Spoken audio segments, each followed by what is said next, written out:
YouTube! My name is Scott, and welcome to another episode of Opinions No One Cares About, a video series... My script just says insert joke here. Damn it, past me! So, I've decided to talk about Star Wars again, and if you saw my previous video on the subject, I'm guessing you're thinking... I got a bad feeling about that. Don't worry. I'm going to talk about the prequels, but only in reference to this man. Sheev Palpatine. A man who, I'm guessing, clawed his way to the top because people kept picking on him about his name. He's the man in charge, the big baddie of the Star Wars universe, an old white man referred to as Master by a 6'6" guy decked out in black and voiced by a black man. You know what, I'm going to file that part away, possibly for a different video. So, Palpatine presumably had to plot and scheme to get where he wanted to be because politician. What I don't understand is how any of them worked, because most to all of his plans are so stupid.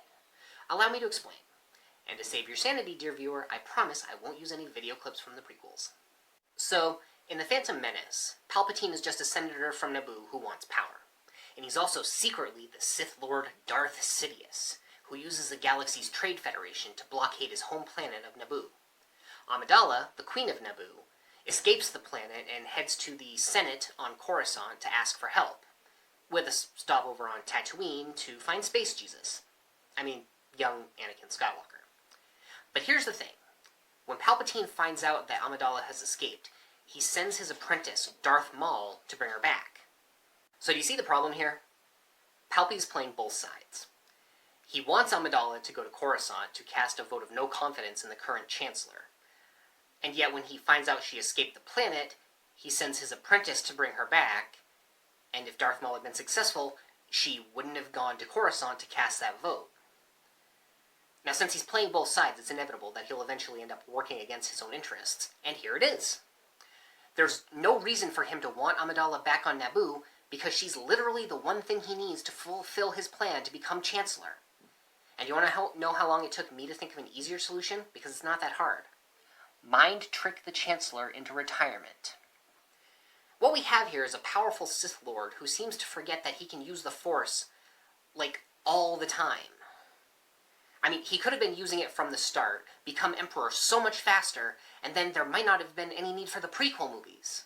Imagine a world with no Star Wars prequel movies.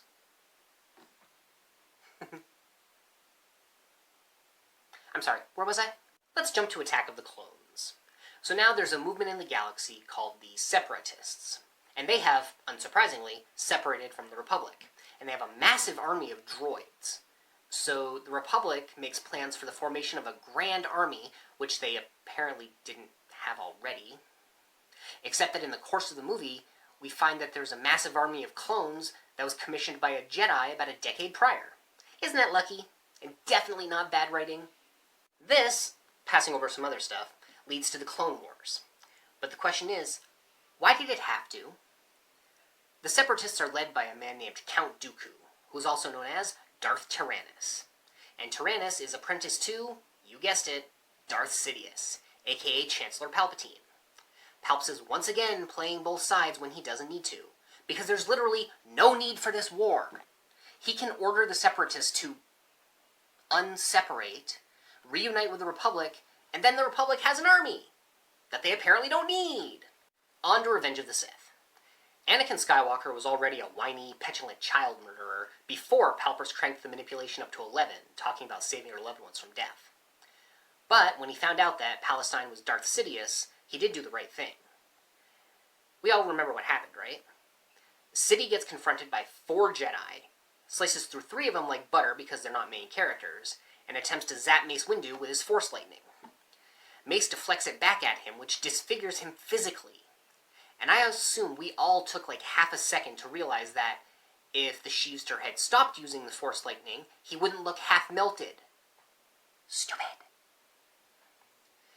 Fast forward a little bit, and now Sheevy McPaltface decides that there needs to be an empire. Great idea.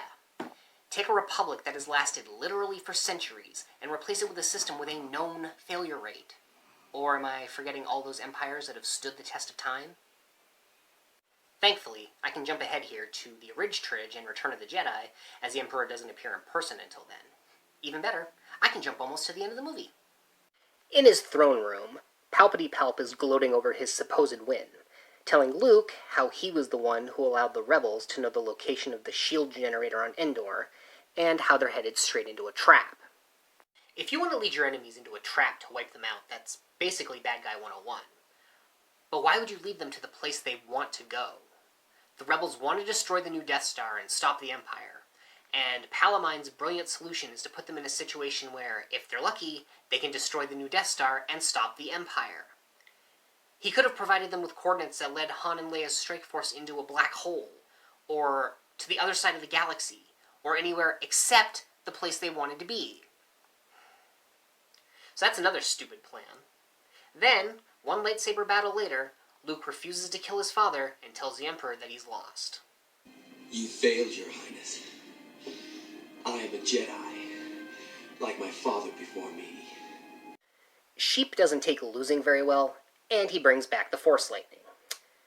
Too bad no one ever told Luke that a lightsaber is really good for that, and could have completed the Emperor's transition into a full-on melted candle.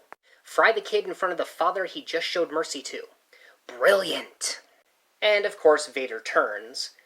Bringing him over to the dark side was a Palpa plan, and how well have the rest of any of them gone? He doesn't even stop using the lightning as he's being carried and thrown to his death. Jump cut to Rise of Skywalker. Say what you will about the sequel trilogy, this movie is part of it. A series of fetch quests lands Rey on the planet Exegol, where the Emperor has come back from the dead due to unnatural means, and this reanimated scout machine has created a fleet of Star Destroyers that each have the destructive power of the Death Star. Great! You miniaturized your technology or whatever. Did you stop to consider, however, how much easier a Star Destroyer is to destroy than a Death Star or Starkiller Base? We saw it in Jedi. Return of, not last. Intensify forward firepower! Too late!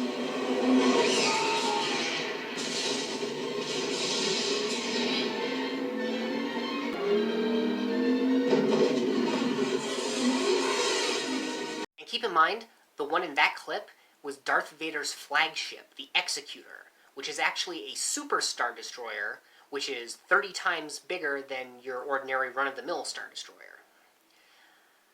Now, obviously, you're not going to be able to go bigger than weapon the size of a planet, but I don't think the alternative, if you want to be effective, is a ship that can be taken out by a kamikaze run. Oh, and also the Emperor apparently, was behind the First Order and created Snoke somehow, and basically didn't learn his lesson the last time he tried to rule the galaxy. In the midst of the big final battle, Palpa 2.0 seemingly takes out Ben Solo and unleashes, once again, the Force Lightning. That's right. In the final movie of each trilogy, Emperor Sheev, I literally never learned from my mistakes, Palpatine used Force Lightning. For the third straight time, he's doing the same thing and expecting a different result. You know what Einstein would call that if he'd actually said that thing that people say he said? That's right, insanity. And it doesn't help his case that at the same time, he's spouting off drivel about being all the Sith. But he's returning to the same process that got him disfigured and murdered. Not surprisingly, Rey blocks it. Minor plot twist, she uses 2 lightsabers. And if you have to ask whether Krapatine thinks, hey, maybe I should just stop using the lightning? No, he doesn't. This is a galaxy far, far away. He's never heard that wrongly attributed quote. He gets straight up disintegrated. And I decide to redefine insanity as using Force Lightning ineffectively in the last third of a Star Wars trilogy. With stupid plan after stupid plan, you really have to wonder how Steve Darth Sidious, even became Emperor. He was a Sith Lord who was powerful enough to not only cloak his true intentions from the Jedi, but somehow weaken their connection to the Force. And what did he do with his power? He worked against himself multiple times, started wars that didn't need to be fought, groomed a child, and created an empire full of soldiers that can't shoot straight, which lasted less than 30 years, overseen by a burn victim who betrayed him. A betrayal that didn't even work, considering the guy that taught him how to make plans never seemed to realize the futility of his own plans. Everything is going as planned. Oh, wait, that was from the prequels. I said I wasn't going to do that. So I guess my plan didn't work out. What are you going to do, make me an emperor? Well, that's another video down. I hope you guys can overlook the technical issues that are obvious in the background. But if you liked the writing, then a definite shout out to my dear friend and Slytherin sister, Rachel, whose experience as an editor was invaluable in getting the script to a point where I actually liked it. Under me here is her Twitter handle. Go check her out. She's pretty awesome. You know, do all the usual YouTube stuff. Like, comment, share, and subscribe. And until next time, this has been Opinions No One Cares About. Everyone has opinions. This one was mine.